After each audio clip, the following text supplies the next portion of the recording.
Plinth beam concrete work ಮಾಡುವಾಗ ಯಾವುದೆಲ್ಲ points ಗಮನದಲ್ಲಿ ಇಟ್ಕೊಬೇಕು ಅಂದರೆ, first point, minimum M20 grade concrete mix use ಮಾಡಬೇಕು. ಹಾಗೂ ಕವರಿಂಗ್ ಬ್ಲಾಕ್ಸ್ 25 mm ಕವರ್ ಎರಡೂ ಕಡೆ ಕೊಡಬೇಕು. ಕವರಿಂಗ್ ಕೊಟ್ಟಿಲ್ಲ ಅಂದರೆ ನಿಮಗೆ ಹನಿಕೊಂಬಿಂಗ್ ಪ್ರಾಬ್ಲಮ್ ಆಗೋ ಚಾನ್ಸಸ್ ಇರುತ್ತೆ. ಕಾಂಕ್ರೀಟಿನ ಮಿಕ್ಸ್ನಲ್ಲಿ ವಾಟರ್ ಪ್ರಪೋರ್ಷನ್ ಕೂಡ ಕಮ್ಮಿ ಇರಬಾರದು.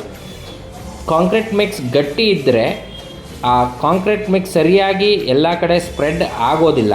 ಆ ಕಾರಣದಿಂದ ನಿಮಗೆ ಹನಿಕೊಂಬಿಂಗ್ ಪ್ರಾಬ್ಲಮ್ ಉಂಟಾಗೋ ಚಾನ್ಸಸ್ ಜಾಸ್ತಿ ಇರುತ್ತೆ. ಹಾಗೂ ವೈಬ್ರೇಟರ್ ಕೂಡ ಚೆನ್ನಾಗಿ ಯೂಸ್ ಮಾಡೋದ್ರಿಂದ ಈ ಪ್ರಾಬ್ಲಮ್ ಸಾಲ್ವ್ ಮಾಡ್ಕೊಬೋದು.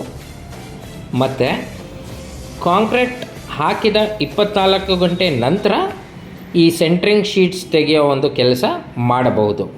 Thank you.